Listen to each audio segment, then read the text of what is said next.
Okay, I'm back, y'all. Now let's see. Let's get on here and see, are we actually live again now? Okay, let's go to YouTube. Y'all.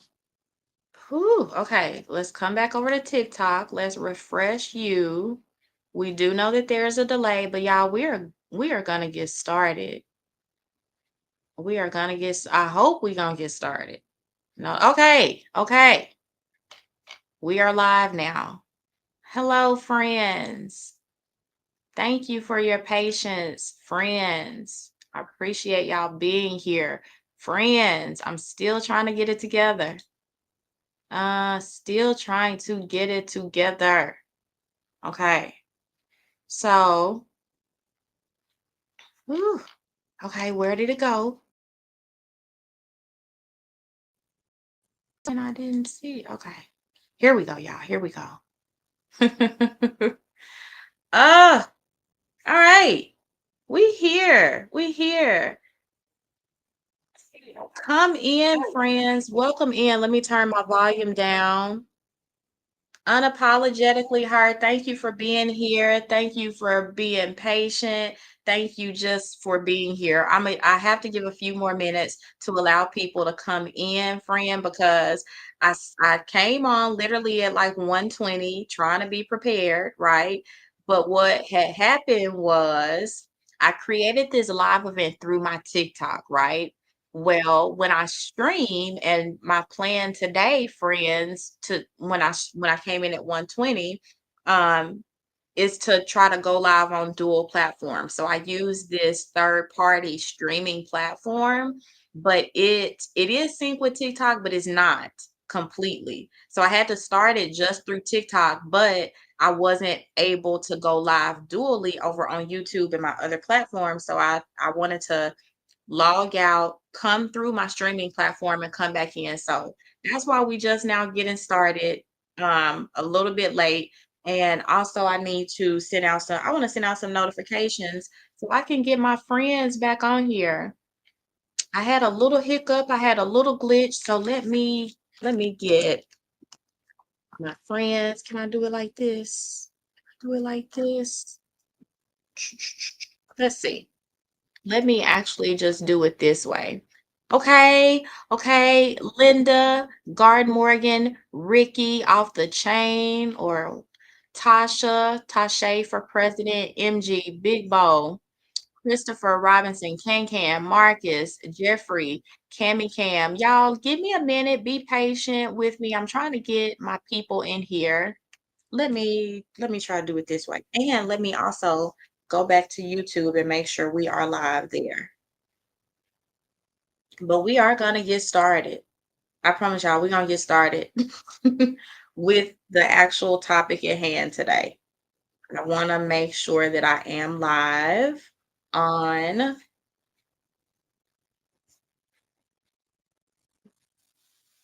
See, now I don't see that now I don't show myself being live on YouTube. So let's come back over here, y'all.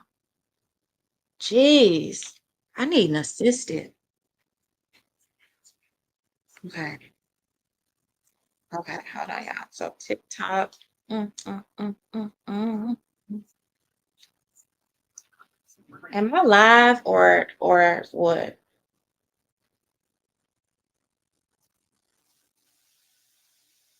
See now? Mm-hmm. Okay, y'all. Work with the kid. Work with the kid. Okay, y'all. Maybe I'm tripping. See, but now I don't see that. Okay. Okay, y'all. All right, we are actually live, having some technical difficulties here on that streaming platform, and I actually need to change. I actually want to change the title, but we'll come back to that.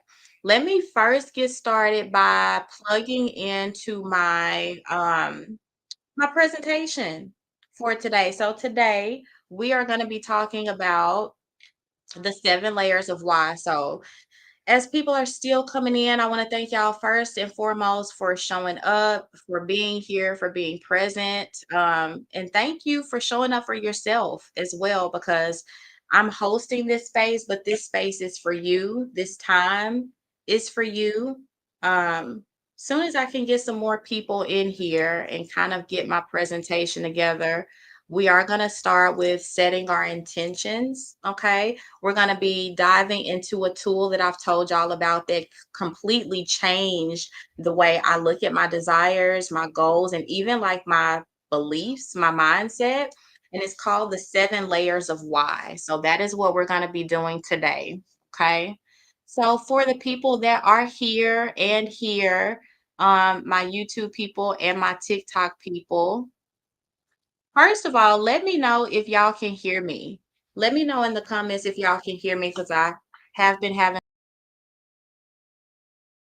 some difficulties. Okay, actually, I hear it. I hear myself, so we're good there. I do want to give a couple more minutes. Thank you for y'all that are here. I do see you in here. Tanisha, I was having some technical difficulties. I see you here. Thank you for being here, friend. Can I get y'all to do me a favor? Go ahead and share this. I've been having some technical difficulties. I want to make sure that the people that want to see this type of content, the people that this is intended for, they see it. So some of my people, some of y'all's people may be my people. So go ahead and share this live out before we get started. Let's first do that, okay? And I am still trying to get my presentation up all the way here. But y'all know what we're doing today, right? Is there an echo? Am I echoing or is it just me? I feel like it's just me. So let's go ahead and get started. This is going to be recorded for people who are not here yet, for my people, my number ones who have not joined yet. This will be recorded. It'll be played back on my YouTube channel, so you will have access to it. But I'm already a little bit late and I want to be respectful of your time. So let's go ahead and get started. Is that okay, everybody? Okay. So let's go ahead and jump into things here. We are going to get our presentation up here. All right. Let me know how this is looking too, because I'm navigating through quite a few different screens and actually that looks a little bit small. So let's come over here and make it a little bit bigger so we can see that. Okay. And actually, all right, can y'all see my screen? Tell me what you see on the screen. Do y'all see this 7 layers of why? Let's see, do we need to change it to, trying to see, do we need to change the view of it? Okay, we need to make this just a little bit bigger, I see. All right, people. Let's see here. Okay, so today we're going to be talking about the 7 layers of why. And I kind of told y'all this was something that I worked, that my director had introduced me to this process before. And it's really about figuring out, not just what our desires are, not just what our goals and manifestations are, the things that we want, but we really want to get to the why. We really want to be taking some time to understanding the why behind our desires so that we can um just take a look at our mindsets and our beliefs and kind of see how our mind, sometimes things that we're not even aware of, how they may be blocking us from the things that we say that we want. Okay.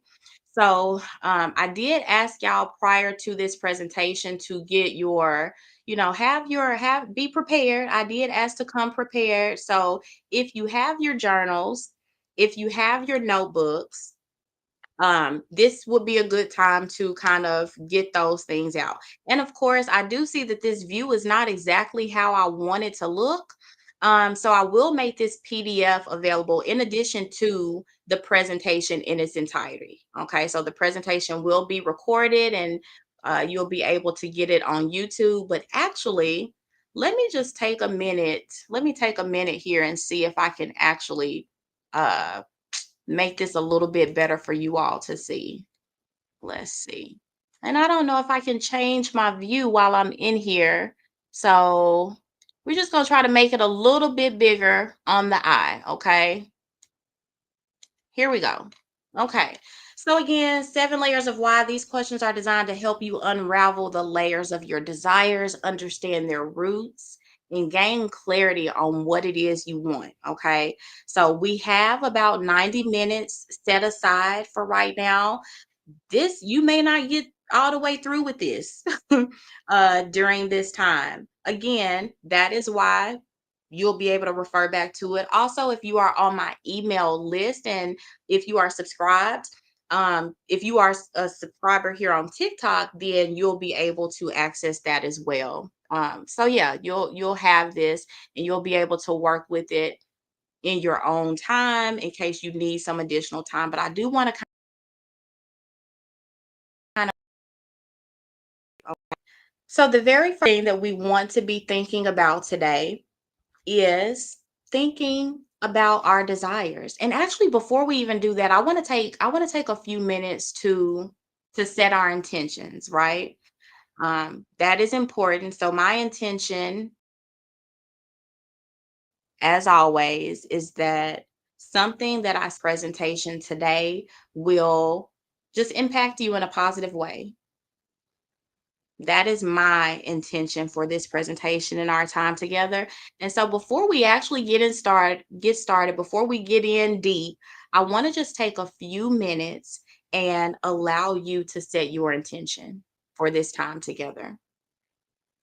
I hope that this time you will take just really to be about you, to kind of block off everything, everyone, no distractions, and just really take this time for you to think about the things that you want to be manifesting.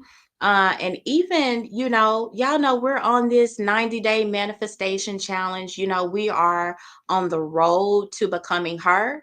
And y'all know, and let me turn my screen back on. I want to talk to y'all for just a couple of minutes. Let me go back over here. How do I get on here? So y'all know October is Wednesday, right? So we only got a couple more months left in 2025. And y'all know I've shared with y'all that I have suffered from like seasonal affective disorder. It's called my inspiration for starting this whole 90-day manifestation challenge anyway was number one, because I know that I've had a tendency to kind of have like the end of year blues or New Year's blues. So that was number one.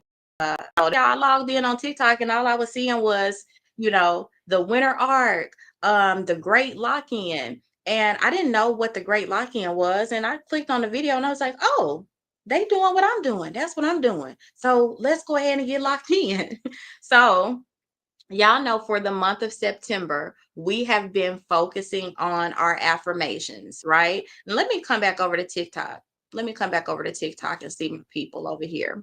So how many people have been doing their affirmations? Tanisha, I know you've been doing your affirmations. You've been locked in with me faithfully. So I feel like September, we have been focusing on the affirmations. We've been focusing on speaking better, speaking more positively to ourselves. Now it's time for us to pick it up a notch, right? So we're going to keep saying our affirmations. Um, Move into, what's the next thing that I need to be doing. And I know for me personally, I needed to get some clarity, right? I have been manifesting things, and I'm thankful that things have been showing up, but I'm like, I don't want to be manifesting the wrong things. So let me take a step back. Let me get clear on the things that I want, right? So that's what made me think about this worksheet, this 7 layers of why. So let's go ahead and get started. I'm gonna actually grab mine too. I'm gonna grab mine too because I told y'all that I got this worksheet and I started it, but I didn't complete it. And I shared with y'all that some of the reasons why was because when you start kind of doing the work, when you start doing the inner work, you start comes up, trauma comes up, you know, a lot of things come up that we don't necessarily want to deal with. And I think I kind of found that was me when I first started going through this. Okay. So, order of business. I'm gonna allow just a couple minutes for you to either write out or even just think to yourself in as much detail as you can to describe your desire. What specifically do you want in life? What specifically do you want in life? I feel like everybody's going to, I want money. I want more money. And that's fine. That's fine. I want more money too. But I want you to be very clear. I don't want you to just, if some people may be like, okay, well, I want $1 million. Okay, well, how do you want it? Be very clear about what you want. Do you want a one time? Do you want a one time lump sum of $1 million? Steady source of income. So I just want to. I'm going to do the same thing that I'm asking you to do. Take a few minutes and just get clear on what your desire is. And I am going to strongly encourage you to write it because what does the Bible say? Write the vision and make it plain. And just me personally, even before I really knew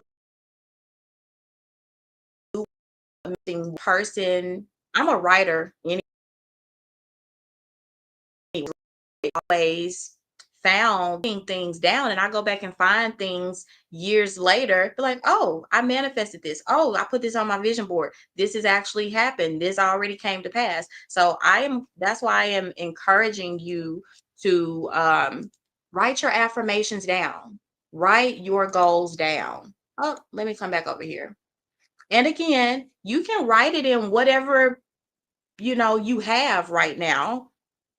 I will send the PDF of this out to you probably later today or maybe sometime tomorrow. I'll probably actually send an email out tomorrow because I'm gonna work on just getting the replay and everything uploaded today. But for now, have before you, and let's just take a couple of minutes to write down what specifically you want to manifest in your life. That was the easy one, right? So I already kind of got mine. I already kind of got the answer there to what it is that I want in life. But I feel like that can even be a hard question sometimes to think about what you do want. I feel like it's easy for a lot of people to say what they don't want. That's easy. You don't want X, Y, and Z. But what is it that you actually do want? I feel like that's a tough question. Maybe that's even a scary question, but in doing to be as honest as you can be. And this is for you. So be honest with yourself. Nobody's going to see this. I'm not going to ask you to share this unless you want to. Obviously, as always, you can feel free to share as much or as little as you want, but this is more so for your benefit. Okay? Okay. So now moving on to the next question. Once you know what you want, how would achieving this desire change your life? So you say you want $1 million. Okay, how is that going to change your life? How is that going to affect your life? I know it may seem obvious. The obvious answer may be, well, my life will be much better because I don't have to worry. I won't be stressed.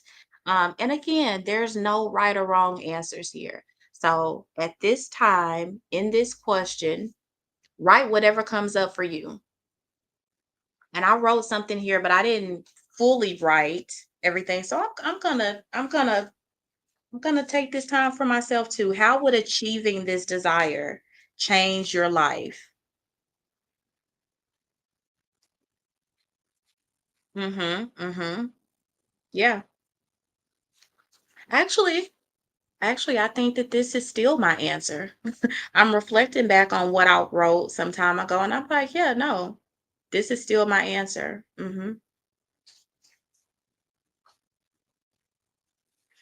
Okay.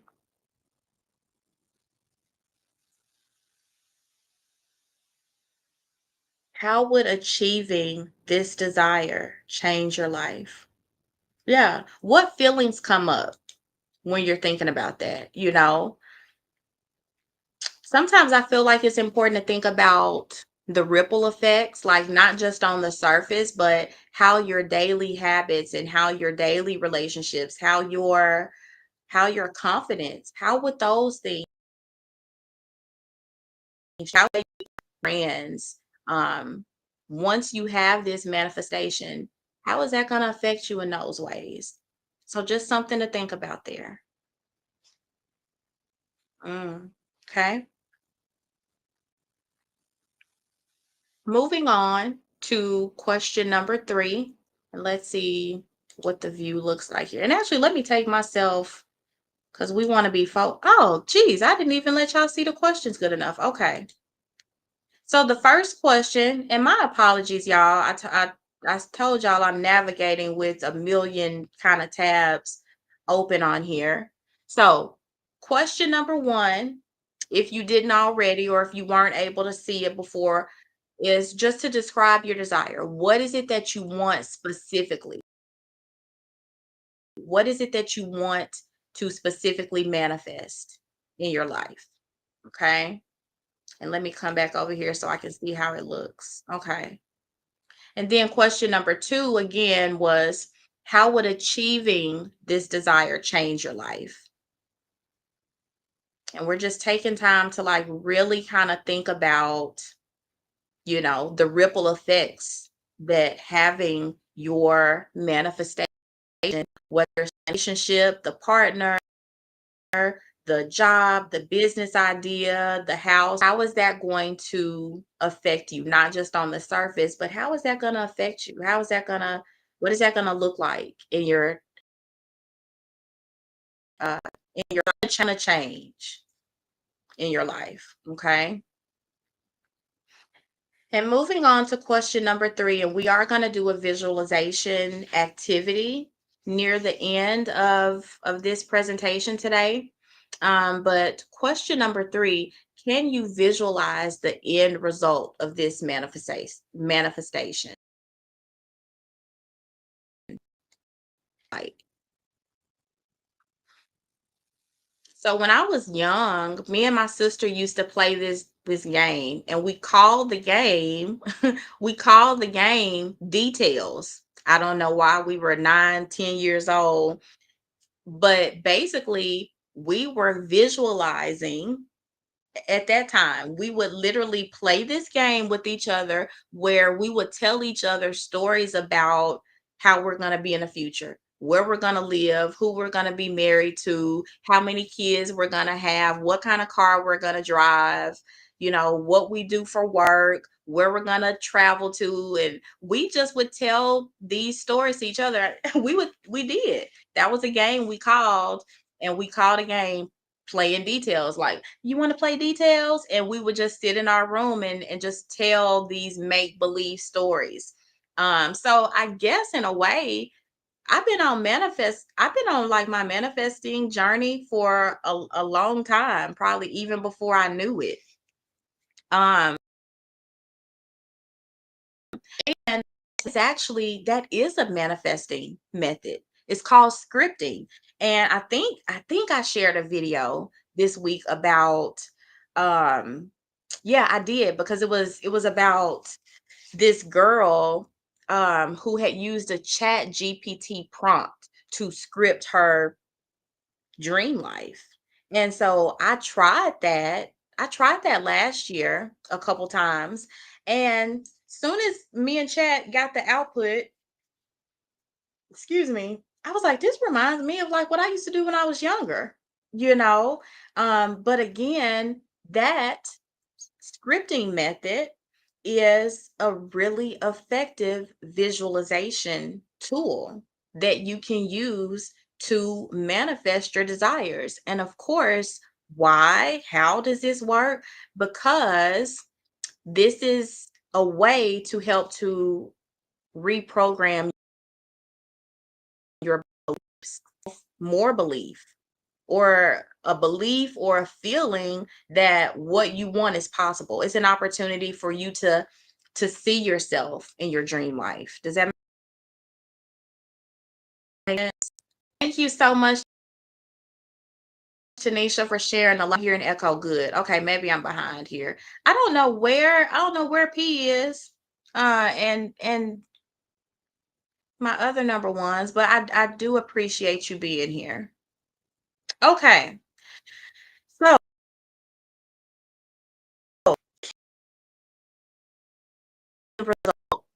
a couple of minutes, and I'm gonna take myself because this is actually one that I have blank. Um, can you visualize the end result of your manifestation? I feel like this is a big question here. So we can take a couple of minutes and maybe just jot down a few little ideas, whatever comes up. Take a few minutes down, take a few minutes to write it down. And it's also good to come back to it. I practice visualization before I go to sleep at night most of the time, just because, of course, it's kind of, that you're slow for. So again, your subconscious and to receive information and to be reprogrammed. So whatever you write now, you can kind of use the notes that you're writing now in this moment, use them over the next few days as visualization prompts. Okay. So you can do that. Okay. So, I got a couple things. I'm gonna write down to myself really quickly. Trying to multitask here. All right.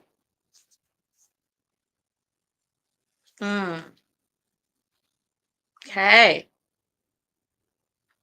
Mm-hmm. Mm-hmm. Mm-hmm. Let's see here. I really wish I had changed the view. Okay, we're gonna work with it. Actually, let me see. Does this help? No, that does not help. This works a little bit better. Okay. How does this look? Does this look a little bit better? I feel like I like this one a little bit better. So let's do this. Okay. Welcome in, Few Good Things. Thank you for being here. Do me a quick favor and participant while you're hearing this presentation. If there is something that resonates with you, do me a favor and show some love. Tap this screen. Feel free to share the live back. Ask any questions that you have.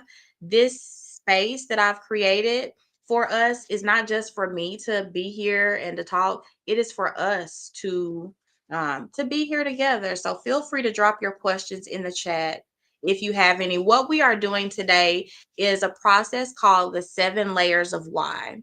And this is a time to really get clear on our desires, the things that we want, and try to get to the root of why we want these manifestations, why we want these desires, so that we can kind of get a better insight on what kind of beliefs do we have, because that can be an indication of why you do or don't have your manifestation yet. It can give you an indication of kind of like where you are in terms of being close to getting your manifestation. Like sometimes doing these exercises, the 7 layers of why, and doing other introspective practices can really show you a lot about yourself. And so that is what this time is intended for. We want to learn, we want to grow, and we want to be better. So we're taking this time to kind of get to some of our core desires and beliefs. So if you have just come in and missed a little bit of the presentation, no worries, friend. The replay will be available on my YouTube channel, and you can find that through the link. So we've already started with a few questions. We are now, which is we're wanting to understand why this is important to you. Okay. So the next question that we want to ask is, what immediate benefits do you associate with your desire? So, for example, if you are desiring a relationship, if you are manifesting a partnership, an engagement, a marriage, or just a committed relationship, just maybe a romantic relationship, or even an employer relationship. It can be a business relationship. It can literally be whatever you. But what are the immediate benefits you associate with getting your desire? So if you get that relationship, what is the immediate benefit? What's in it for you? How are you going to feel once you get the thing that you want? What is the immediate benefit? Even if you're manifesting $1 million or whatever amount of money you want, what is the immediate benefit?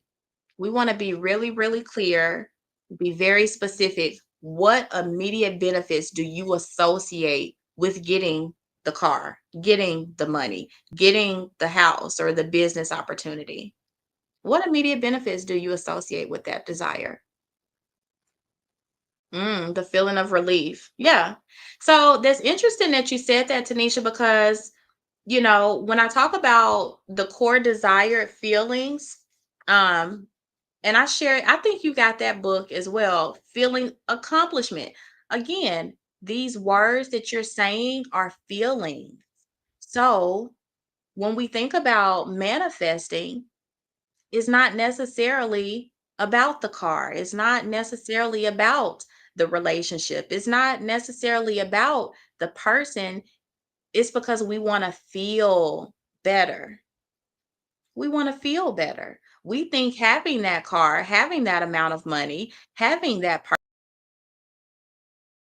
person is going to make us feel some kind is a very key that's a nugget already. That's a really huge insight that I want you to take away. If you don't take anything else away today, that is a huge revelation right there. Your core desire, your feeling, that's really what's underneath your manifestation, right? Mhm. For some, it's a feeling of status. Yeah, different, whatever word or label you want to put on it, it's a feeling.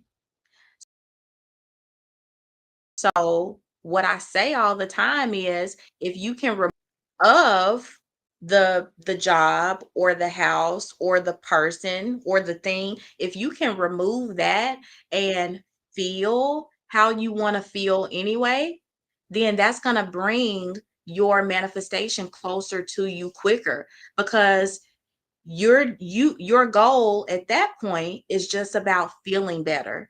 Okay, we want a relationship, we want a partner, we want a marriage. Why? Because we want to feel loved. Okay, well, if that person doesn't come along, how can I still feel love? Right? So that's why practices of self-love are so important, because you're not putting your happiness on the condition of someone or something external. Is coming from inside. You have the ability to feel loved within yourself, from God. You know, focus on feeling love from, other people in your life with abundance, or money for people who are trying to manifest money or a new job or a new business so that they can get more money. Well, what if those things don't happen? How about instead of focusing on or being so set on the manifestation, you just focus on the feeling of the reason I want it is because I'm going to feel more secure. I'll be able to provide for my family, right? And so, even if you're working a job now and you don't have the $1 million, but all of your bills are paid,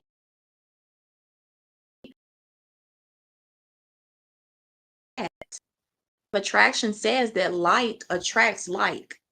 So when you are on the vibrational frequency of gratitude and receiving, then you'll attract more of that into your life naturally. It just happens.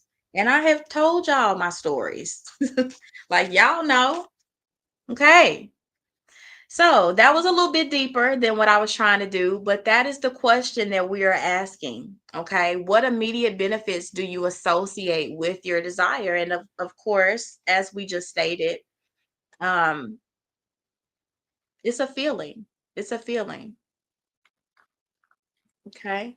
So if you haven't already, take a couple minutes just to write down what the immediate benefits are that, well, actually, I feel like we've already done that one. So going on to the next, what emotional or personal reasons are driving your desires? Okay. So we getting somewhere now. We getting somewhere now. Okay.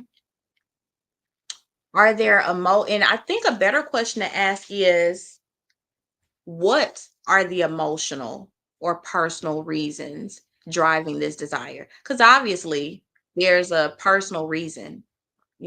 What is that reason about? Is it about freedom? Is it about security, feeling safe? Is it about validation? Is it about love? Is it about peace? What are your personal or amazing your desire? And again, this is a safe space, so no judgment. This is a time for you, okay? So just take a few minutes and write down whatever your reasons are.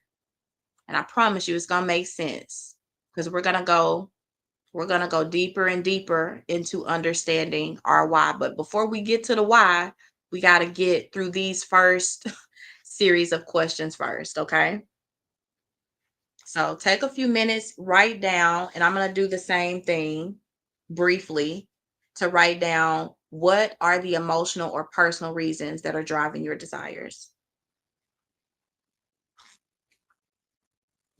Mm,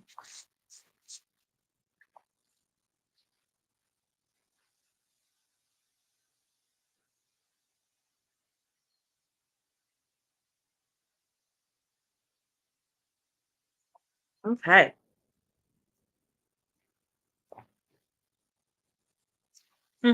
So I really like this question, and I think this is probably where I stopped when I started it. Let me see. Oh, no, no, no. I've got some responses here. Mm, mm. Let me Okay. Emotional or personal reasons for driving this. Again, I feel like the more honest that you can be with yourself, the more you will learn about yourself. And oftentimes, what you'll find is those reasons are stemming from some period in your life. For some people, it can be childhood. For some people, it can be adolescence, teenage years. I know sometimes I find that my desires that I want now are related to a period when I was like in my 20s. You know what I'm saying? So just different things. Yeah. Yeah. Mm-hmm. So I'll actually share my response that I wrote on this one. So I actually wrote for what are the emotional or personal reasons driving your desire? I put, I want to prove to myself that I'm capable of figuring it out and actually living a life that I dream of. I also want to be a source of motivation, that if I can do it, If I can manifest my dream life, then anybody else can too. And I've shared that with y'all. I've shared kind of like, I have a 15-year-old niece, right? And I want her to see some examples, some healthy examples of women who are not just, living or surviving life, but that are actually thriving. Like, I want her to know, like, you can like live out here, like you can live your dream life, and it's not contingent upon a degree or where you grew up or like things like that. It's really about your belief in yourself. Yeah. So we're getting there, y'all. We're on the road. We are going deeper into figuring out our belief systems and trying to really just discover more about our internal belief systems. Okay. For those that are just coming in, this presentation will be replayed and completely available in its entirety on my YouTube page so that you can get all the full set of questions. And also, if it will be helpful for you to have this worksheet in a PDF form, just go to my website, which is available through my link tree here on TikTok, and just sign up to be on my email list because I'm going to send out an email of this presentation and the PDF tomorrow. Okay. So, okay. Next question. How would achieving this desire align with who you want to be as a person? I love this question. And I actually have a response. I'm going to share my response. How would achieving this desire align with who you want to be as a person?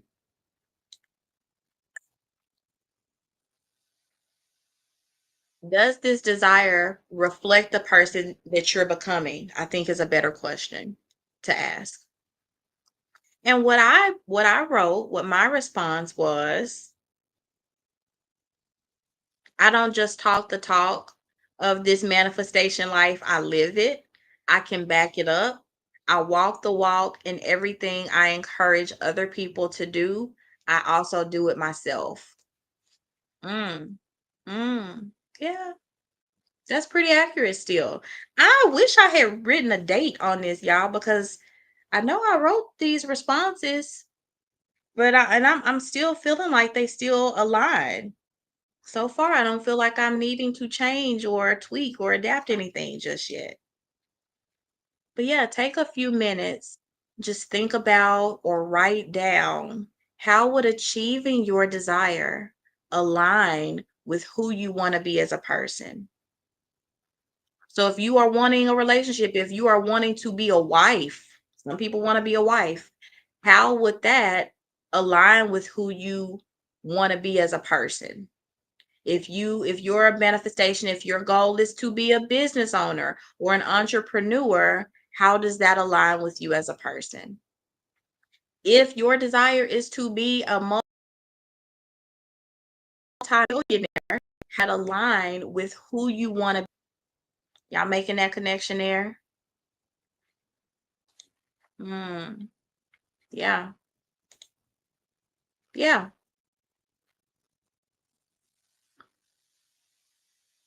Okay. Okay. So we're going to shift gears a little bit and kind of go into the next section of this workshop. And this section is about um understanding more about when you first recognize your desire. Okay? This part we want to really take our time with because again, this workshop is called 7 layers of why. So the questions are building on each other. So I want you to continue to be honest with yourself and take your time with it. And again, this space right now, you may not feel it is a starting point for you to kind of just start thinking about it. And of course, if you have your notebooks or your journals or whatever tools you have at home, you can be writing these questions down to refer back to them. Um, you'll also be able to get them if you are on my email list in a PDF format. So moving forward, going in a little bit deeper. When did you first recognize this desire? Of course, we really want to take our time here again and ask yourself, what specific moment or situation can you think of when your desire first started? I know, I don't know about exact moment, but there's definitely a time frame. I told y'all, me and my sister when we were kids used to tell stories to each other about the lives that we wanted to live when we grew up as adults. I actually even thought I was gonna be an architect, y'all, because like we literally used to like sketch out our homes, or I did anyway. I used to sketch out how my home was gonna look. I think I had like a three-story home, when I was a kid, because I saw myself having multiple children when I was a kid. I thought I was gonna have all these kids. And so I had a big house, huge house in my mind when I was a kid. So, okay, moving on. Can you recall, or circling back, can you recall the exact moment or situation when your desire started?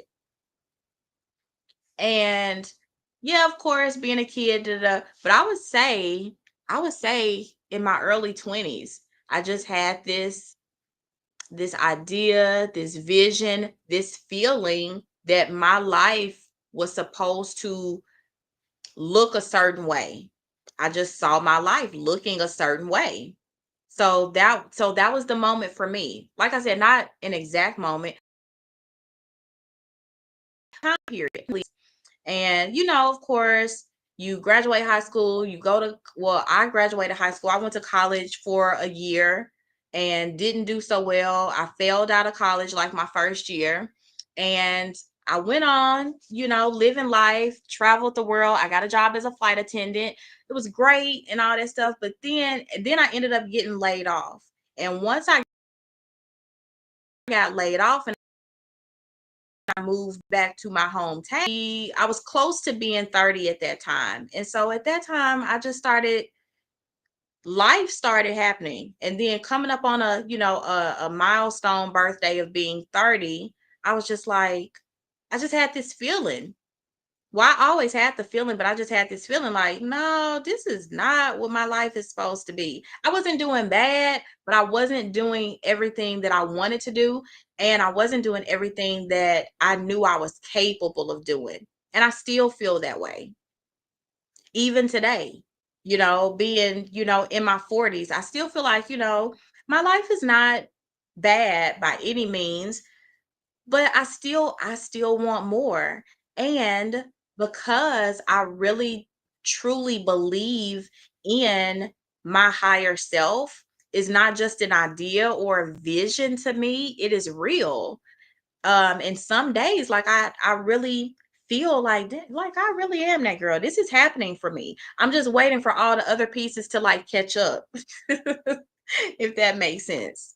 So yeah, that was kind of my moment when I was in my 20s, just feeling like, "Mm, it got to be more to life than this." Like, yeah, I've traveled the world. Yes, I've gone to different countries. Yes, I've been in love.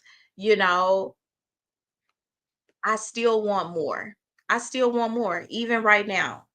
I'm happy, but I feel like I want more. So, okay. Okay. So that's that one. Um, how did you feel the first time you realized that this was what you wanted? This is a good question. This is a good question. How did you feel the first time you realized that this was what you wanted? I like this question because I feel like this can maybe trigger some different emotions for people, you know? When you think about the first time you wanted your manifestation, for some people that may feel scary, right? And if I'm being honest, when I go back to that moment, and you know what? I think actually going back to the previous question when it says a moment or a specific situation, y'all, in my mind, I keep seeing this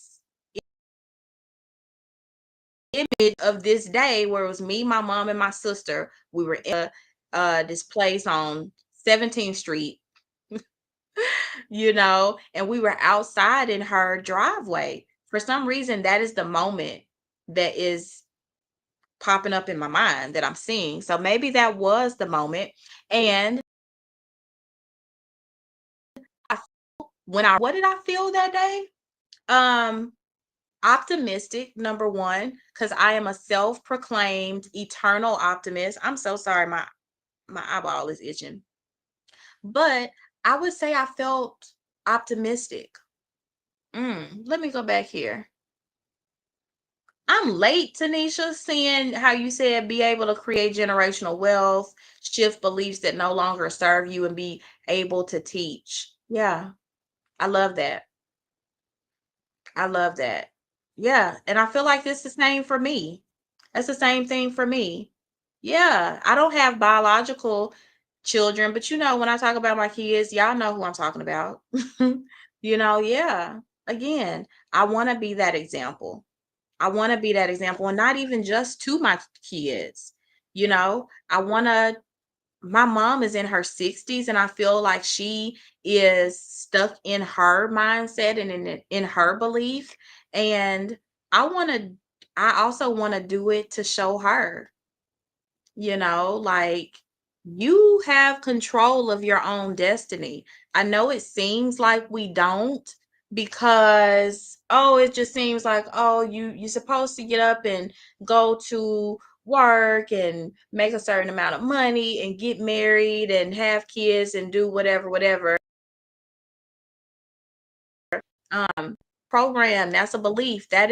Those are things that we were taught, and for some people that works. Some people want that, and some people get that, and good for them, but that's not the way for everybody. Okay, so getting back on task here. The first question that we asked, the specific moment, but how did you feel?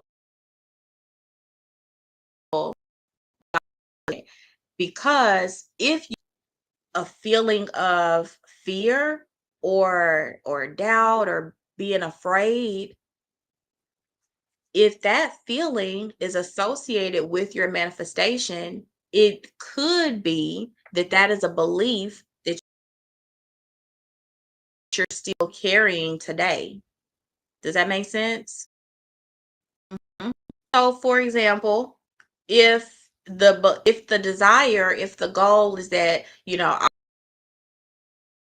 I want this more, you associate a feeling of fear with that, then it's really likely that you're still holding on to that fear subconsciously. And so you're not showing up, you're not pursuing your manifestation, you're not doing the things that you need to do fully, and you probably know that on some level, right? And even if you are doing it, maybe that's the reason why you're not consistent, because you have this little belief or doubt that is associated to your manifestation. Okay, so we're getting somewhere. That's a good thing. So whatever, you write it down, whatever is coming up for you when you first realized what your manifestation was, just write it down. This is a safe place. This is a judgment free zone. And this is not for me. You don't have to tell me. This is for your benefit. So if you had a feeling of security, feeling like you're not good enough or you're not worthy enough, write it down, because I want you to pay attention to that. Because We're gonna we're gonna get there. Like we building on it, y'all. So just write down whatever is coming up for you and be nice to yourself about it. Be kind to yourself. Show yourself grace in this moment. Okay. Whatever is coming up for you is your truth. Okay. And let me go back and see what I wrote down.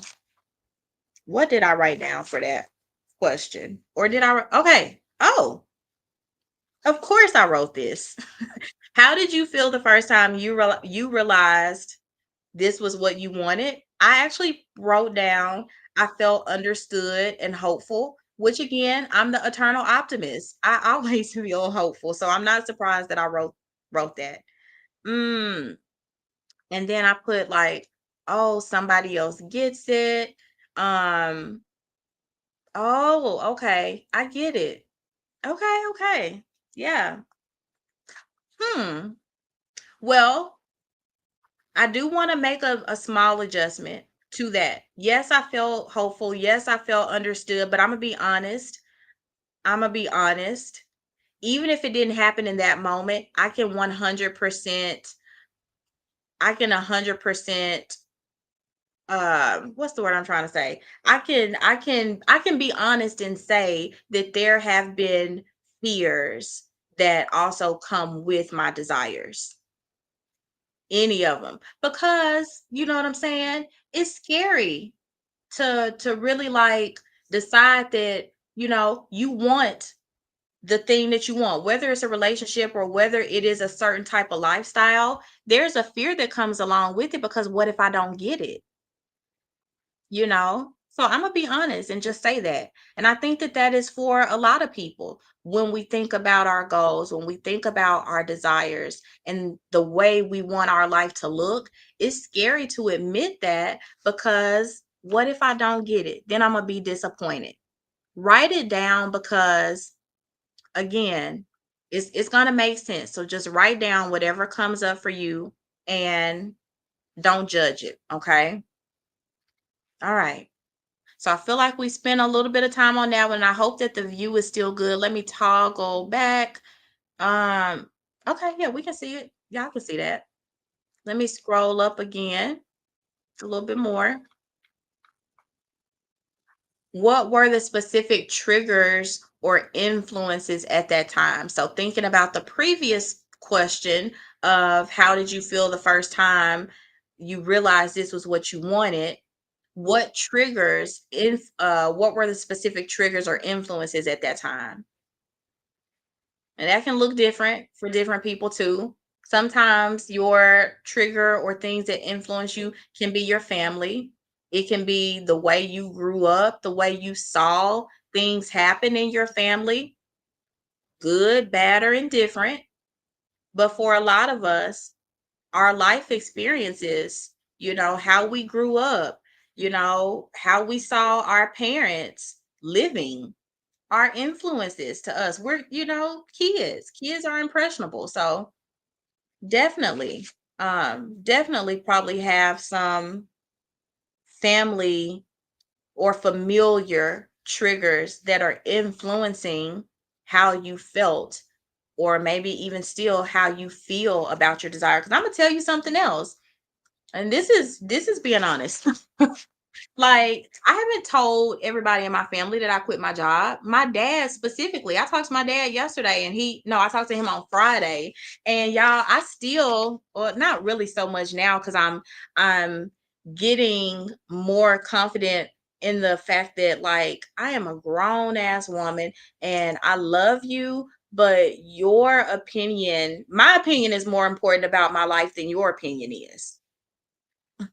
And so I felt like, and this is still related to the question, so I'm not just ranting here, but I do want to share this, that I felt like when I first quit my job, I was trying to hide it from my dad and maybe even other people in my family, because seeking approval, validation, or fear of just wondering what they're going to think.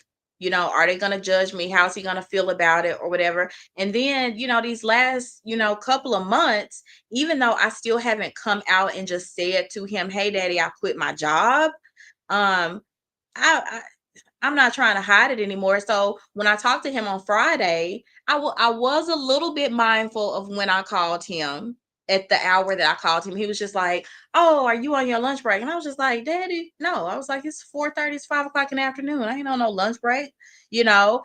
And I just like left it at that.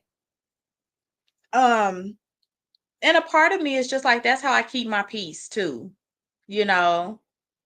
It's not that I'm hiding it, but I'm just like, if you ask me, then I'll tell you, but part of me and my boundaries and keeping my peace is I will share what I want you to know. Now if you ask, then we can talk about it. We will have a conversation. But just to keep my peace, I just be like, listen, this is what you need to know. So, yeah, that goes back to any specific triggers or influences related to your manifestation. And for those that are just coming in, let me, if you feel so inclined to, let me just a quick ask. Can I get y'all to share this live just really quickly?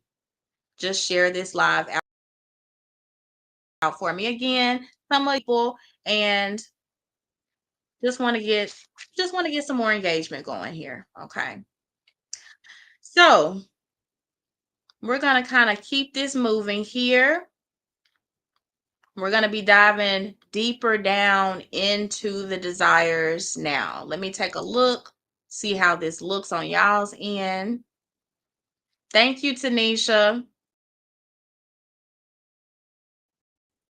It's empowering when we realize we deserve the thing, whatever it is, whatever it is.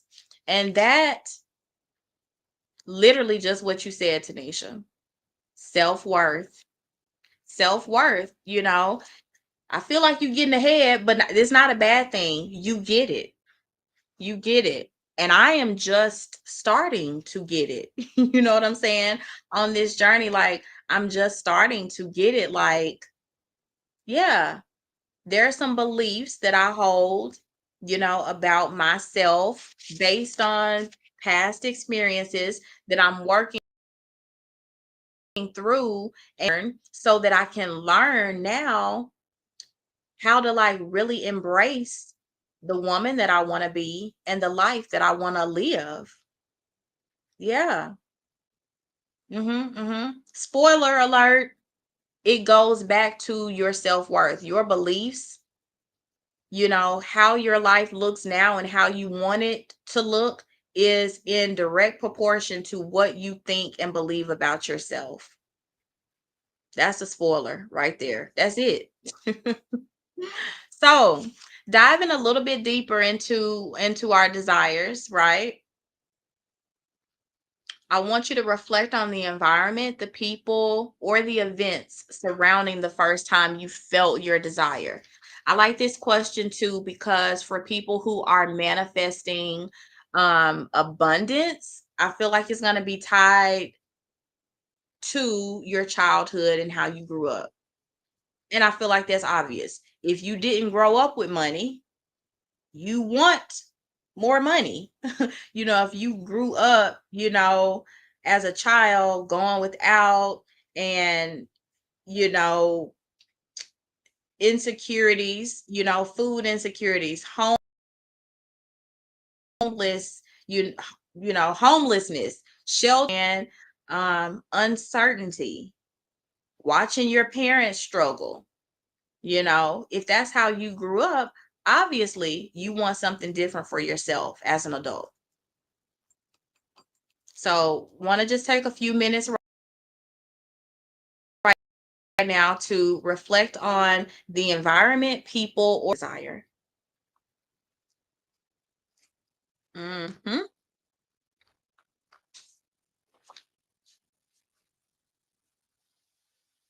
Yeah.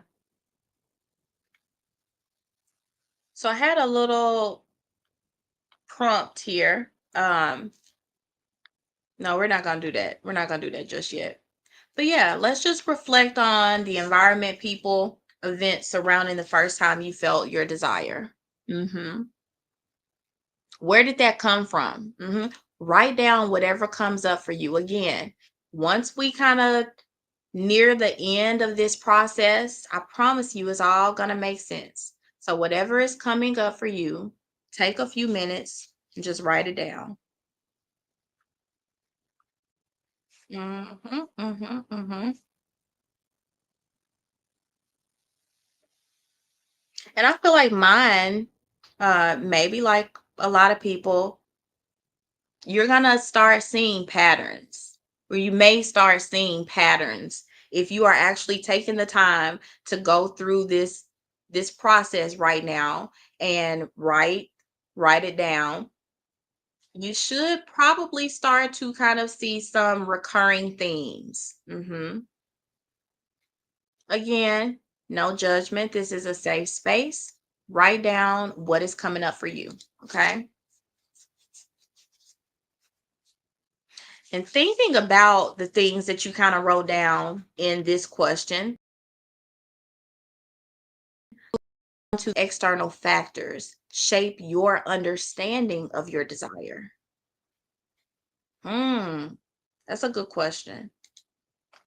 How do these external factors, your family, how you grew up, your past, it can be a specific situation, it can be a specific relationship, it can be a specific person.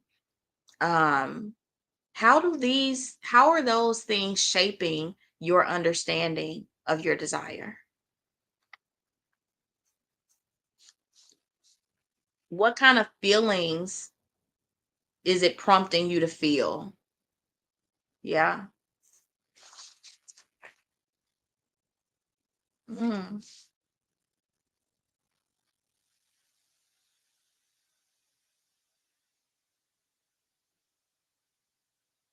How did these external factors shape your understanding of your desire? Okay, okay. Mhm. Did it help? Did it did it help propel you to feel inspired that you could have your desire, or did it make you feel something else? Did it make you feel another way? You know? You don't have to write in complete sentences if you just want to write bullet points, or if you just want to write down feelings that are coming up for you. Just I am encouraging you just to write down whatever is coming up for you. Because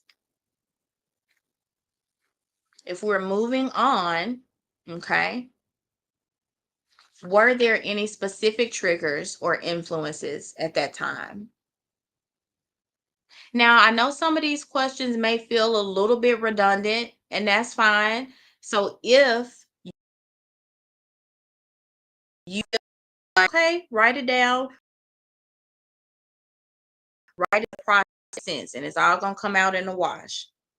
And that's kind of the point of it. That's kind of the it's kind of the point. You know, we are trying to get to the root of our desires, right? So we want to be aware of what's coming up for us, because it's going to tell us something about ourselves.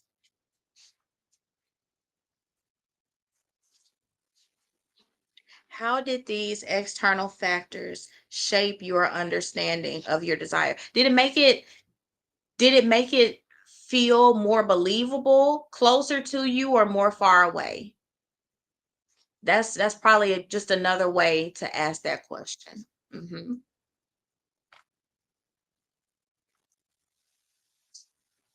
So we're gonna keep on moving along here. We are making progress. Okay. Now, this may sound similar to a question that we asked in the beginning, maybe even the first question, but I absolutely want to take a few minutes right now in this moment to ask yourself, what is the motivation behind your desire? Why do you want it? So, yeah, we already identified in the first question on the first page. Is the desire? What is the manifestation?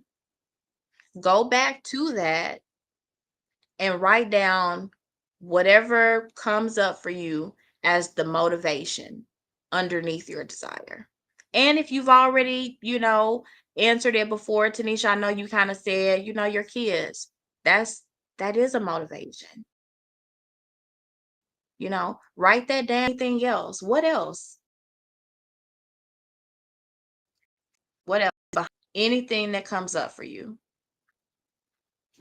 Why do you want it?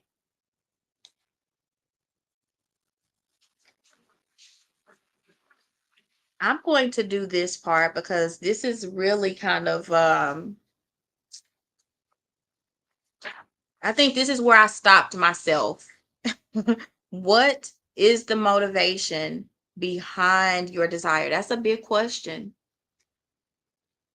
That's a big question.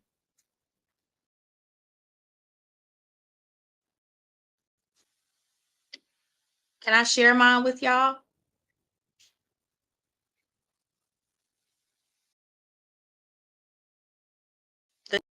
The two words that just immediately popped in my mind.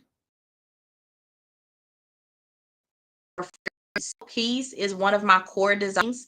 Tanisha, have you started the desire map yet by Danielle Laporte? I know you told me you got that book, but that book, we may actually do a presentation on that too, because the desire map is kind of similar to the 7 layers of why. It's very similar to it. Because what it's about essentially is identifying the emotion underneath your desire. If we wanted to wrap up this whole presentation right now, do it with the takeaway being what I said before. Whatever it is that you think you're manifesting is not about that thing. It's about how you want to feel. And so for me, the motivation behind my desire is that I want to feel free and I want to feel easy. Anything to feel forced. I want to feel easy. I want to feel light. Write down whatever comes up. I kind of feel like we're desire mapping now. Like when I read the desire map, when I did go through that book, yep, there it is over there. Is no right or wrong answers. You write down what comes up for you. The motivation behind my desire, yes. Because y'all know my core desire feelings are peace, ease, and pleasure.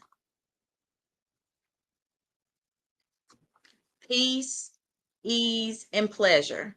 I want to every day for the rest of my life, I want to wake up and feel peace, pleasure, and ease at some point.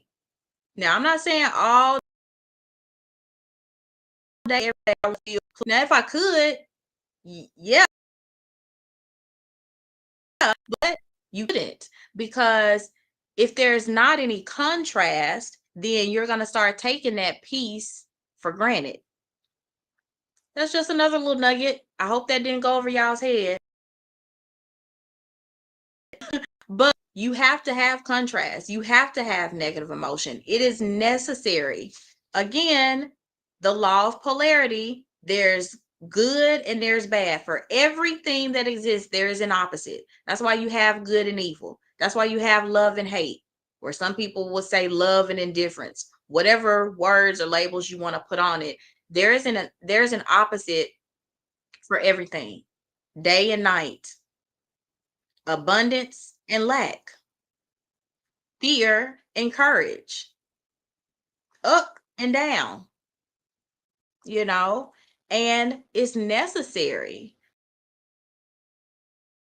But that you want, you know, you still can't expect that it's just going to be good days all day, every day. Number one, that's not humanly possible, but I don't think God designed it to be that way. Like, um, now once you get to heaven, yeah,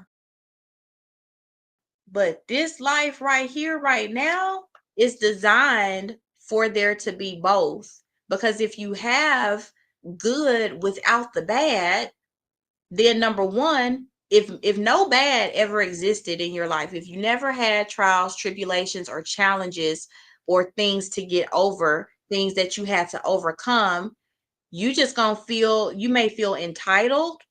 You may start taking it for granted, just like, no, my life just good. It's just nothing bad ever happens. Like, and that's not how it's supposed to be. Like, I don't think it's designed that way. I don't think God intended for everything to be, because if not, why would we need to believe in something better? Why would we need to believe in something higher than ourselves? Does that make sense?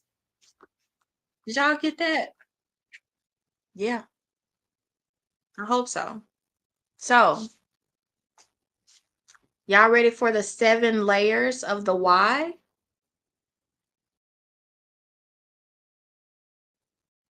Well, you see the first question, what is the motivation behind your desire? Why do you want it? And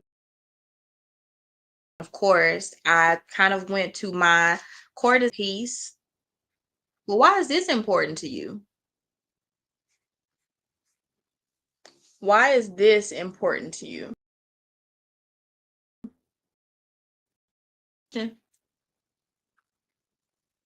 Mm-hmm.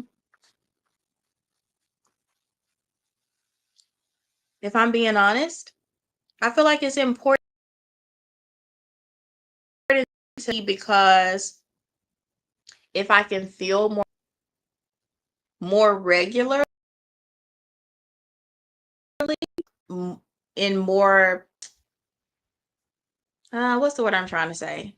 I guess maybe just more in more abundance, maybe. If I could feel that way, then I could give more abundantly. Does that make sense? And I don't mean that from a financial aspect purely. I mean, like, if I am more peaceful, then I can offer more peace to my family. I can offer more peace to my husband. I can offer more peace to my boss, you know, because I'm at peace. So I can go to work and be more peaceful or more productive, because I'm on a, I feel good. So I can offer you more of how I feel, like I got to work, somebody cut me off in traffic, or me and my man got into it, before I got to work. How how productive am I gonna be? I mean, and not to say you can't be, you know what I'm saying, but like when your vibe is off and you go to work, whether you know it or not, some other people may catch that. And I've been guilty of that. I've been guilty of, because I felt a certain way, other people caught that.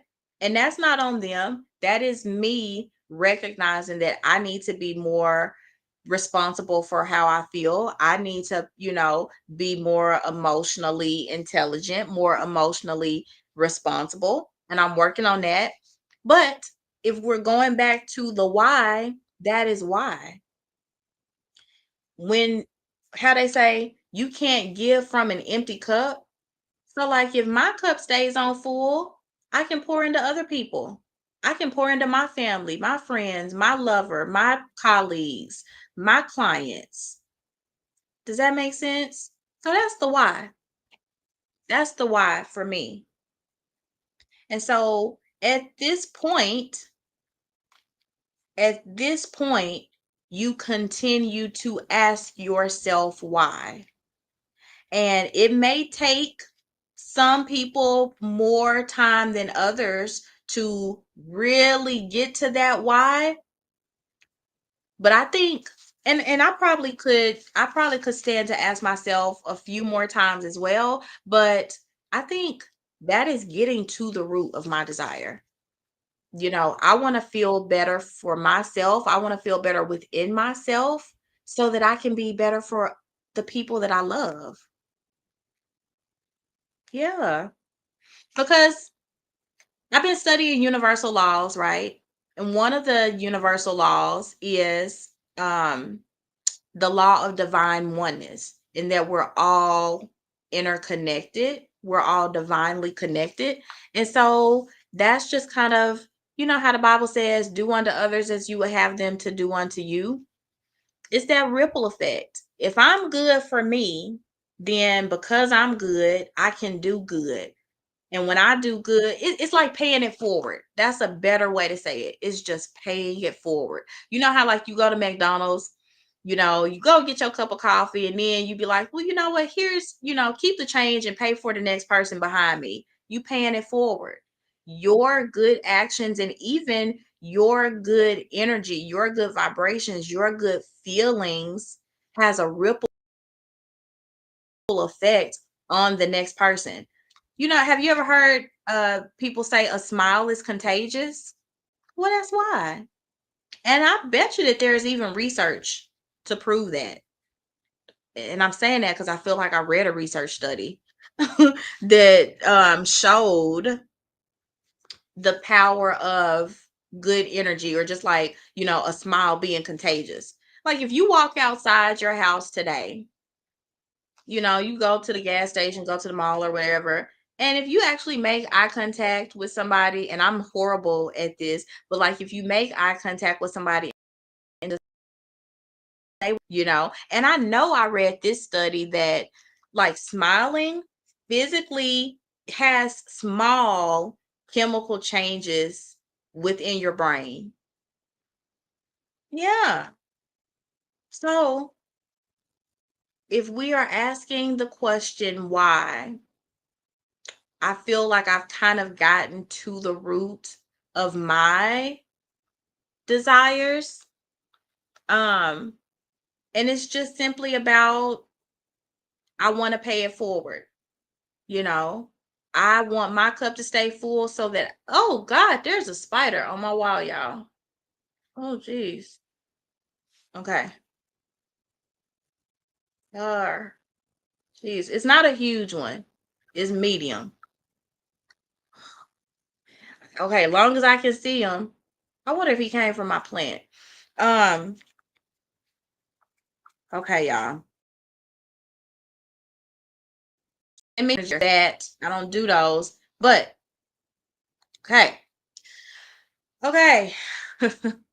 So coming to a close here, if you have gotten to this part in the 7 layers of why, you should have a good foundation, number one, of what it is that you want. Okay. You should have some clarity on what exactly it is that you want. And you should have the building blocks of understanding why you want this thing. Does that make sense? Yeah. And once you kind of get through the first portion of those questions that we asked, around 12 to 15 questions that we asked before we actually got into the why.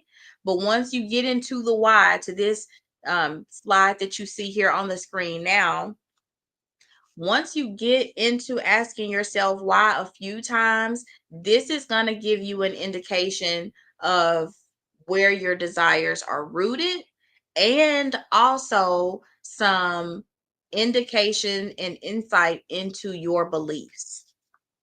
We did a lot of questions here that really kind of help to identify what your beliefs are about yourself, how, you know, what you think about your desire. You know, I'm gonna just use money for an example because I feel like a lot of people, their desire, their goal, they want to manifest money. So in asking these questions, you should have some better insight on your beliefs about money. And it's no judgment, it is what it is. Now, we do want to be recognizing whether or not these beliefs are serving us, or if they're not, you know, but I don't want you to label it. I don't want you to judge it.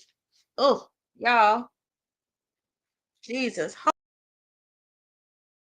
hold on. I can't. Oh. Ah, okay, y'all, hold on. Hold on. I don't know where this little thing went, and move this plant out the way. Hold on, y'all. I gotta put my plant outside. All right, we're just gonna move it right there for right now. Whew. All right, y'all. I'm sorry. All right, but let me come back over here really quickly and see do we have any questions. Sorry about that little hiccup. Um, but yeah. Mm, let's. All right. Won't have any questions over here. So let's kind of go back to this worksheet here. Oh, okay. Let's see. For each question, each response, ask again, why is it important to you? How does each layer contribute? Y'all, now I'm kind of feeling like stuff. Overall significance of your desire. How does each layer contribute to the overall significance of your desire?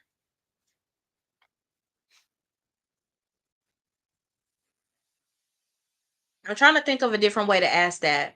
Basically, how does what you have learned by asking yourself these questions, how does it relate to your desire? Again, is it helping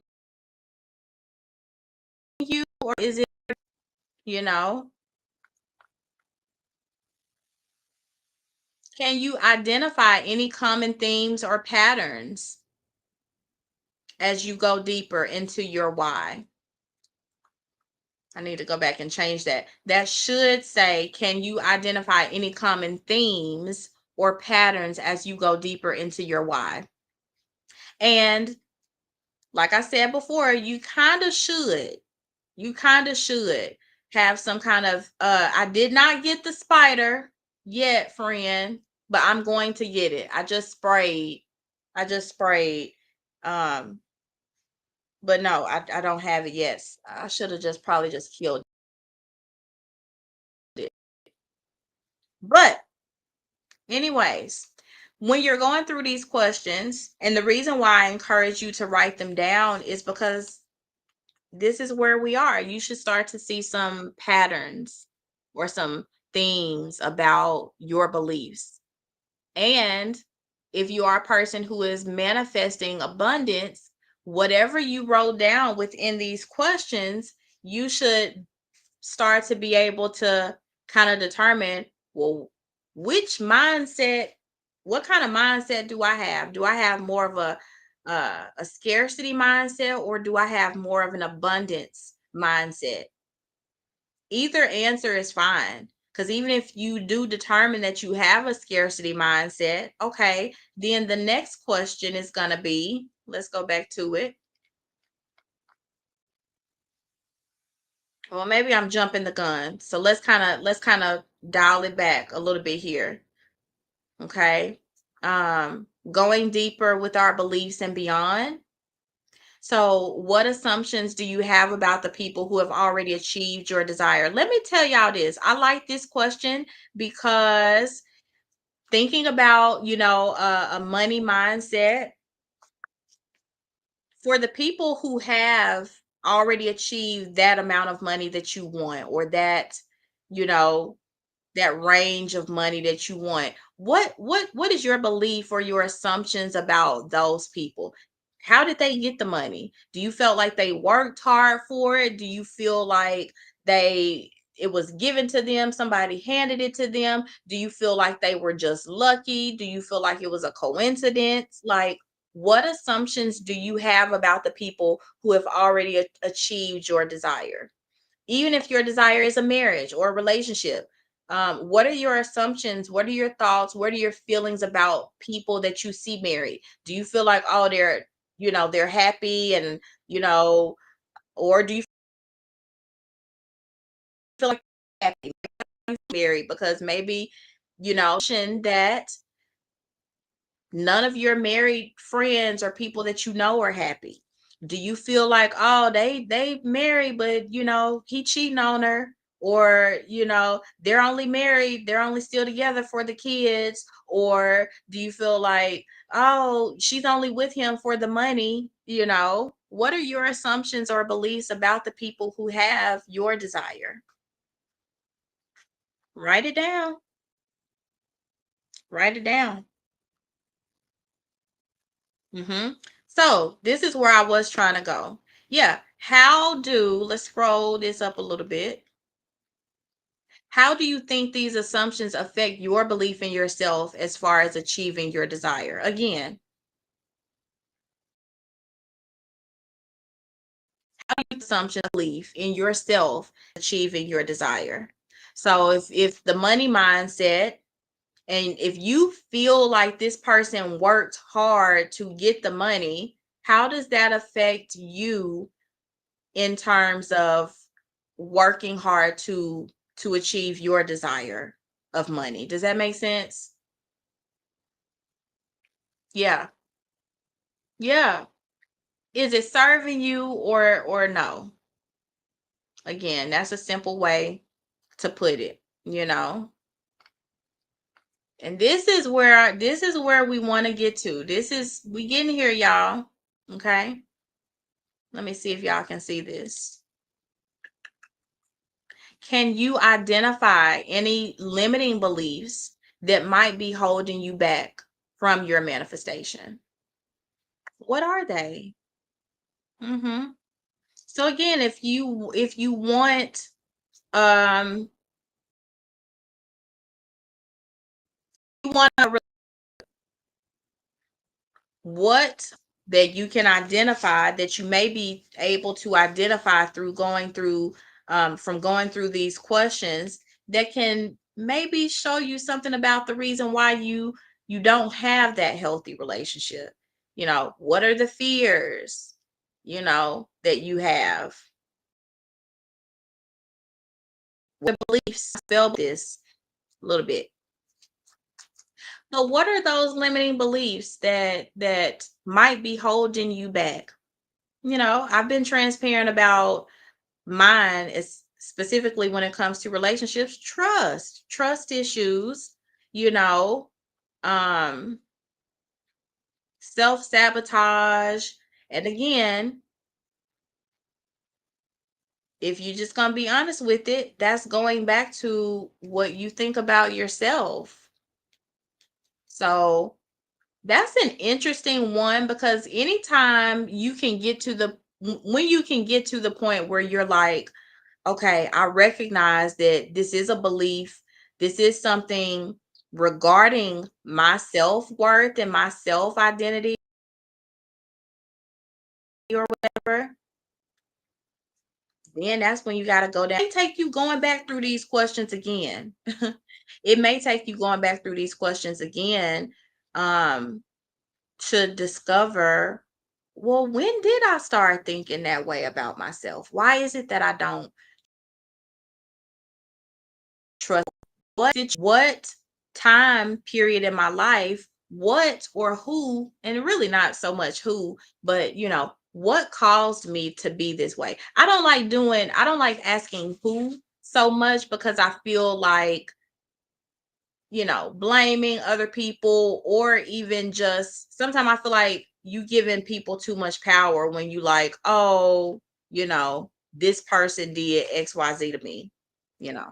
So what what is it, what experience caused me to have this belief about myself? And it may very well be that it was an ex partner, you know.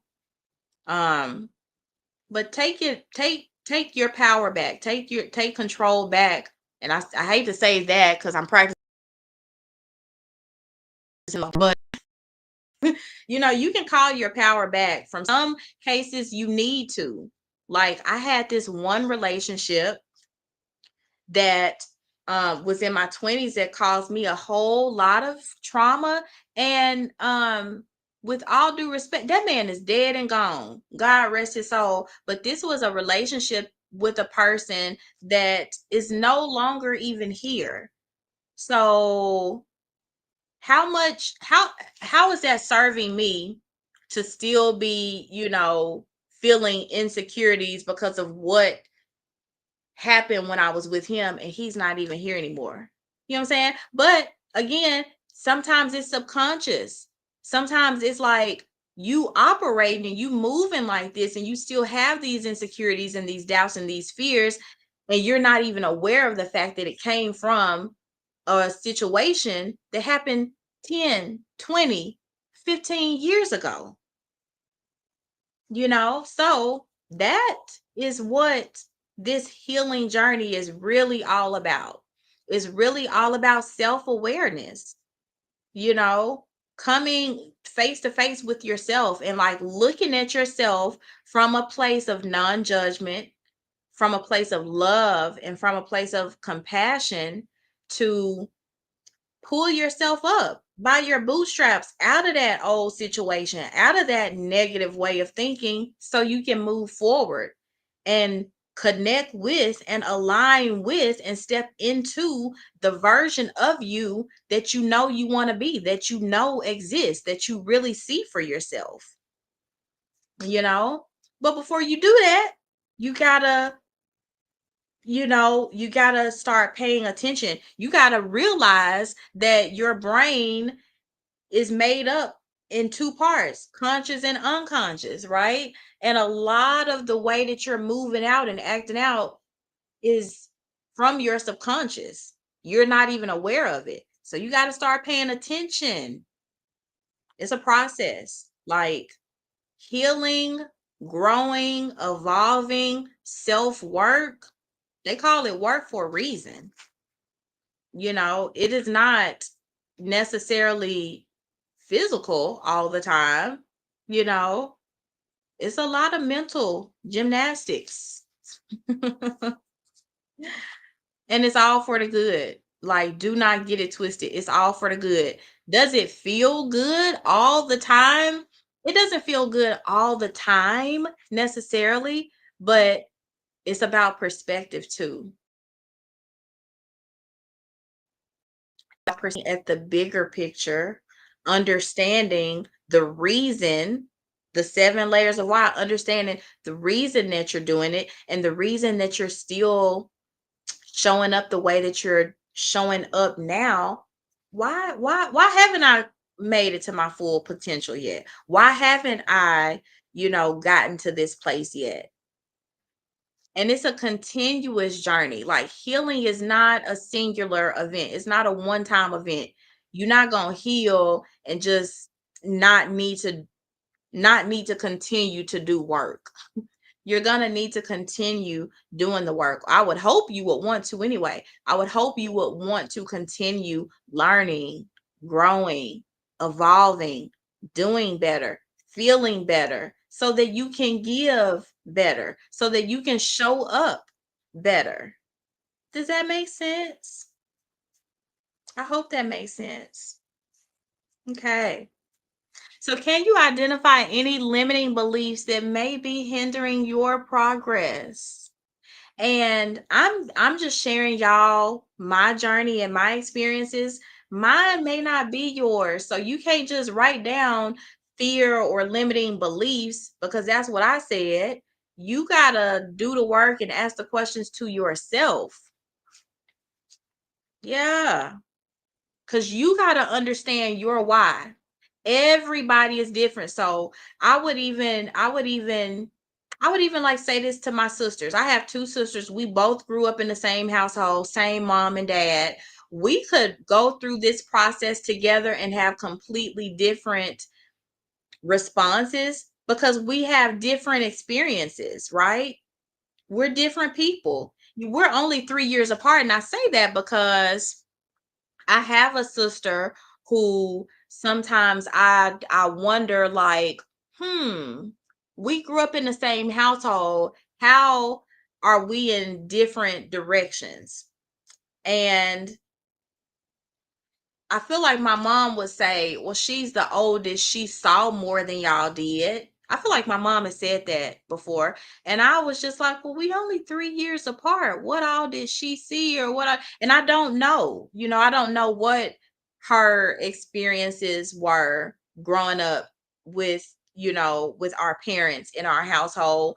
And furthermore, I don't know what her experiences were outside of the home. She's her own person.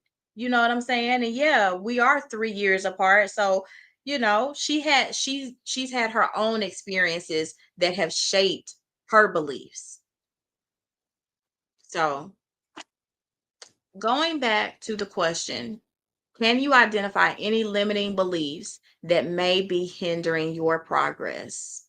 I would strongly encourage you to really take some thought into what those thoughts and beliefs are before we move on. Hmm. And we're gonna wrap this up, friend, because I know I've held you here and it's going on 2 hours, and that was not my intent. I apologize. But I feel like I got off to like a little the technology.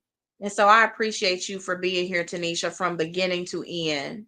Like I really do. Okay. Okay. So, previous question, identifying those beliefs, right? And this is actually a really good coaching question. I've used this question when I coach, not verbatim, but what evidence can you use to contradict your limiting beliefs? Whew, that's a good one. We're gonna talk through it in a second. That is a good one. I'm actually trying to see. Geez, hold on. No. Well, I guess not.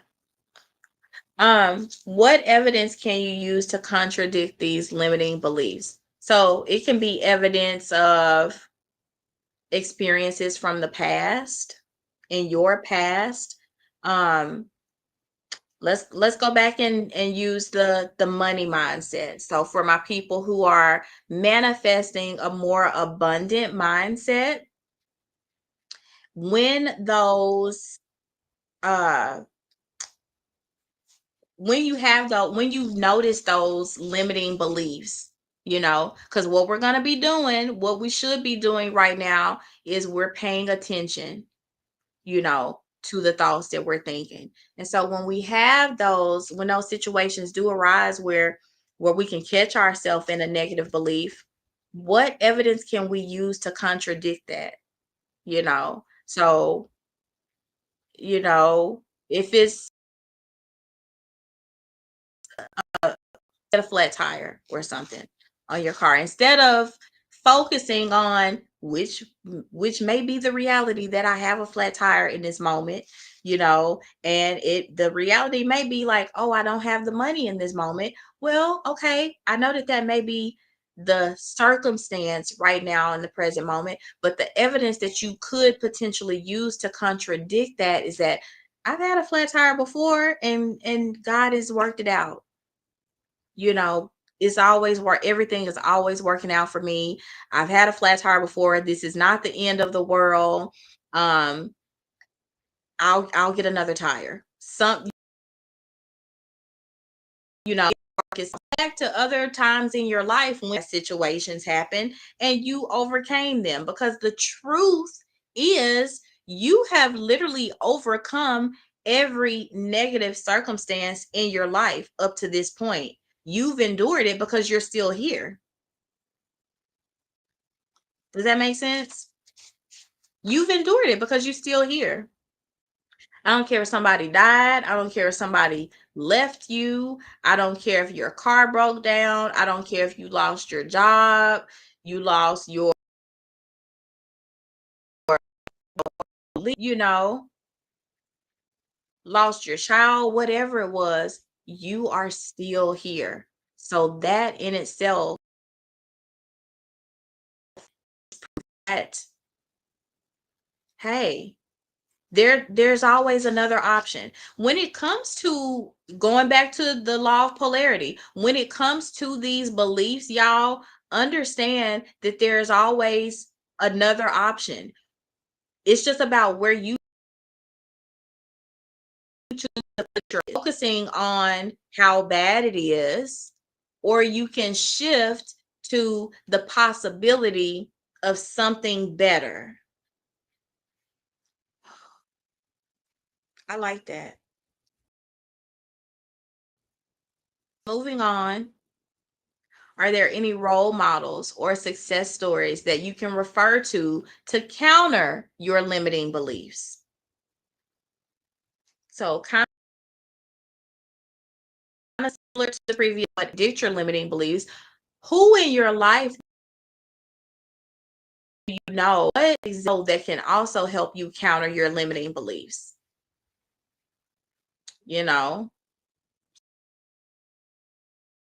somebody in your family, somebody on social media, maybe it's a celebrity. I like to use real life examples if possible, but if that's not possible, then do something else. Use a celebrity, somebody you follow on social media. Use a movie. You know what I'm saying? I know this like, well, what good does that do? Well, because we want to focus on feeling better, right? You know, um, use the scripting method of manifestation. You know, create. You know, well, what if I wasn't in this situation? I was in a better situation. What would that look like? You can use that as a success story.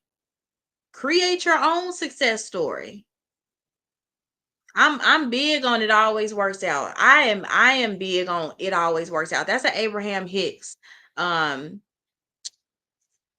it's a sound here on TikTok by Abraham Hicks. It's like things are always working out for me. And I love that sound because it's a sound and it's an affirmation, you know, and it's a belief and it's a choice. Things are always working out for me. Things are always working out for me. Just say it, you know, whether you want to call it fake it until you make it or do whatever works for you. But you always have an option when it comes to your you can in your negative mindset, your limited mindset, stagnant, or you can grow. Y'all know the two mindsets, growth and what is the other one? Stationary, or what are the two mindsets, friend? You know, you have a growth mindset and you have a limited mindset. It's not called limited, it's a growth mindset and a stuck mindset. It's not stuck. But anyway, I cannot I can't think of it right now. But again, it's about perspective. If one thing exists, then the opposite of that same thing exists. And you get to decide where you place your focus, where your attention goes, energy flows. It's universal laws, y'all. I didn't make it up. Okay. Moving on. And this, we are coming to the end, y'all. I promise. I promise you. Man, I appreciate you for just allowing me to take my time. Okay. Oh, this is another really good coaching question that I use and that I want you to use and really employ within yourself. What will you do when you notice your limiting beliefs affecting you in real time? Oh, I kind of gave the answer right there. It's on this final slide, or maybe the next to the final slide. Yeah, what will you do when you notice you in real time? There's no right or wrong answer for this, but of course, a stagnant mindset. I can't remember what it is, Tanisha, one of them, but it's a growth mindset and a geez, hold on. I got the book, I can tell you. Sure. Well, I don't. It's back there. It's back there. Anyways, what will you do when you notice your limiting beliefs affecting you in real time? You can do any number of things. You can stop and take a deep breath and just Let me catch my breath, Lord. Let me just hold on, Lord. You can do that. You can do that. You can, in the same breath, say an affirmation out loud or to yourself. I'm okay. I'm safe. I'm grounded. Everything is working out for me. Everything is always working out for me. Literally, y'all, you have to do these things. Literally, I have to do these things. I do these things, literally. In the midst of having a limiting belief and noticing, recognizing that I have a limiting belief in this moment, what can you do in real time to kind of counter that limiting belief? So we said we can stop and take a breath.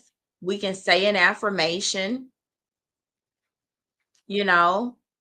What else can you do? What will you do when you notice a limiting belief? You can recognize, you can acknowledge that negative feeling in the moment. Acknowledge it and say, you know what?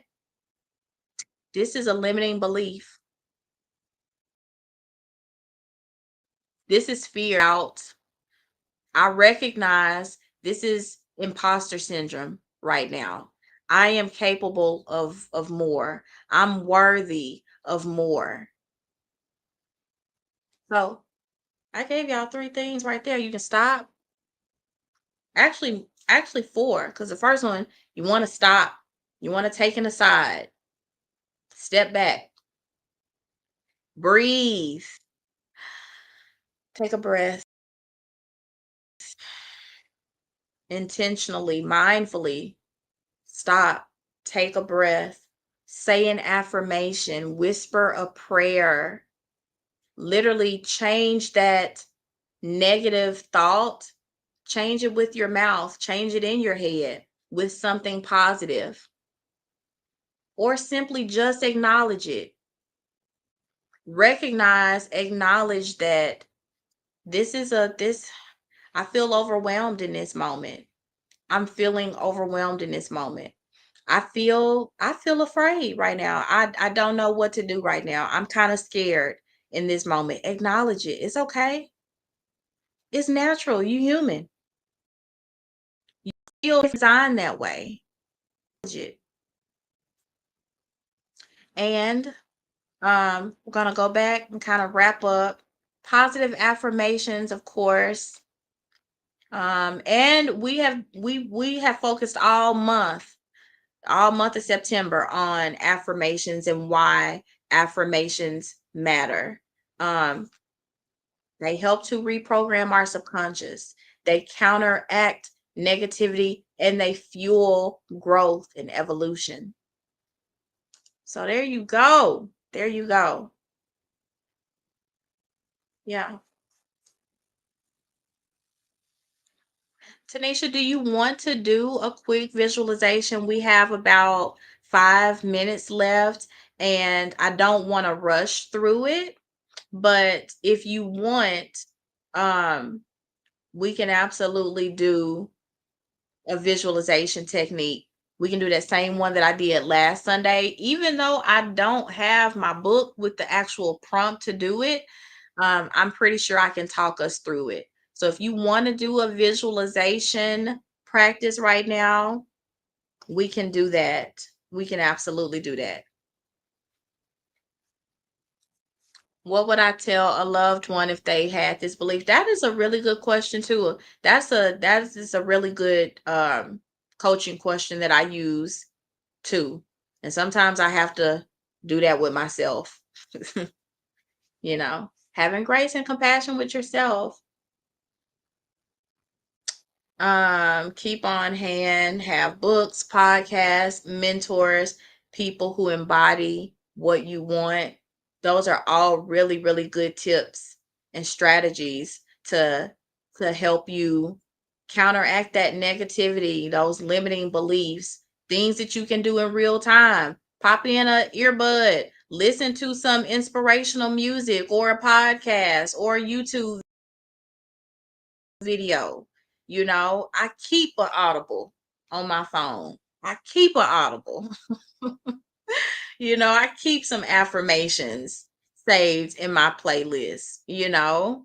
I'm not huge on podcasts, really, but that's what audibles are. I love audibles, you know, and to me they feel like podcasts sometimes. Some of them do. Okay. All right, friend, before we get out of here, we are going to take these last few minutes and we're going to do a visualization exercise to meet with our higher self. So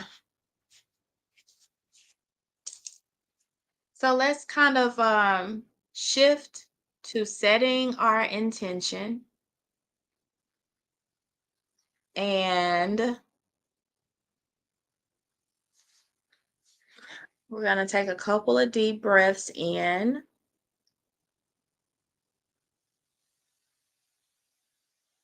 And I'm trying to recall how this activity goes.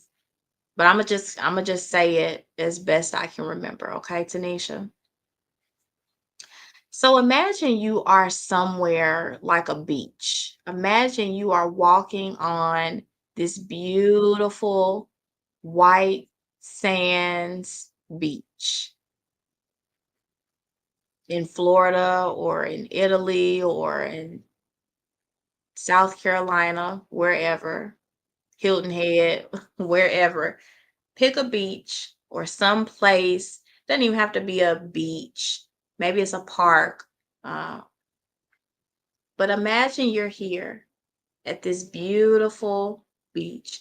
I see water. I see the tide kind of coming in. I see the sand on. And this beach is pretty deserted. In fact, it looks like I'm on a private beach. Imagine yourself walking on this private beach. Imagine what you have on, maybe a sundress that's flowing, and just be in your body and imagine yourself walking on this beach. Feel your feet in the sand, maybe feel the water coming up underneath your feet in the sand. Try to notice what you hear, okay? Maybe you hear the wind blowing, maybe you hear the birds in the background. I want you to really engage all five of your senses right now. So what do you see around you on this beach? What do you hear? What would it smell like? Would you smell a little bit of the salt water coming in? Would you hear those waves crashing? Would you hear some seagulls in the background? Just engage all five senses and imagine that you are walking along this secluded beach.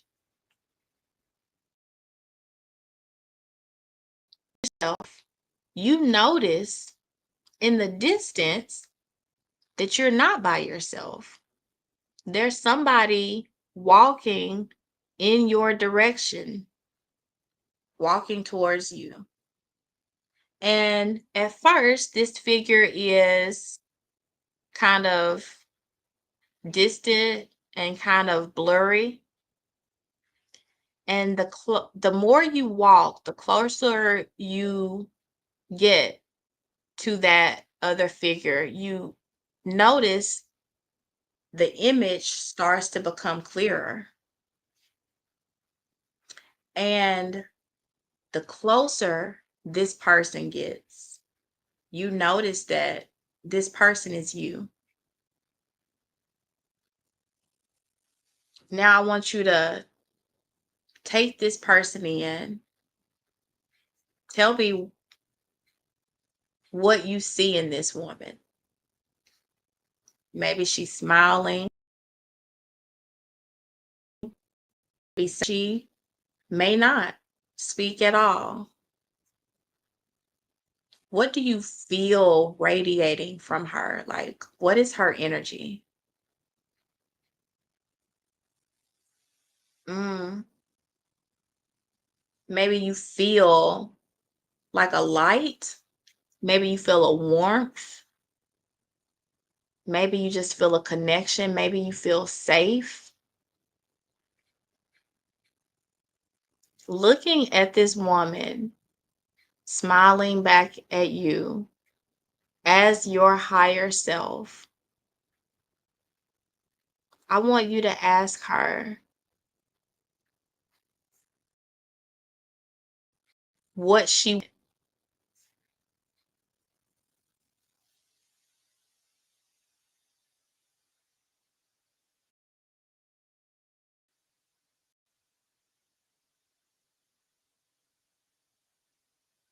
You can ask her anything you want. You may not ask her anything, but just feel what message she has for you, if that makes sense. Just take a couple minutes and connect with the vision, with the energy of your higher self.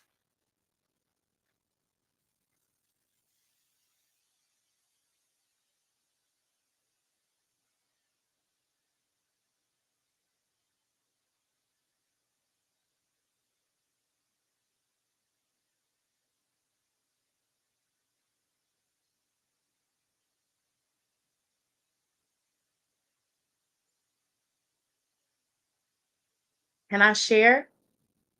You don't have to share if you don't want to, but can I just share a quick thought, or I guess message? My higher self simply said to me that I'm okay. Sometimes it's not a huge revelation. Sometimes it is very simple. And I really just received in this moment um, the affirmations that I've been saying. You're okay. You're not behind. You're on your own timeline. And you're doing what you're supposed to be doing. You're good. You're okay.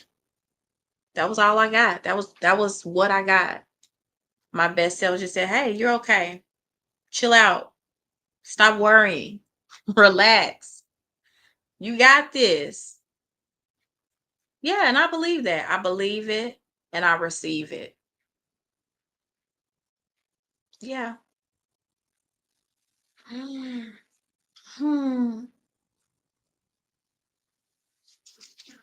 Well, friend, I believe we've come to the end. I was not planning to be here for 2 hours. Um, but that's how it turned out. That's that's what it is. Tanisha, Tanisha, where did you tell me you were again? Don't Was it North Carolina or South Carolina or Virginia? I think you told me it was either you or P who was like, you're in Virginia. And now I know somebody said Memphis, but I think that was somebody else. St. Louis. Oh, okay, that's north. That's just a little bit north of me. Okay, okay. Well, friend, I appreciate you for taking these 2 hours out of your day to really be here with me. This has helped me. I hope it has helped you. Of course, that's always my intention. And I feel like if it weren't, you wouldn't be here. And so I just appreciate you for being here, for being present, for being honest.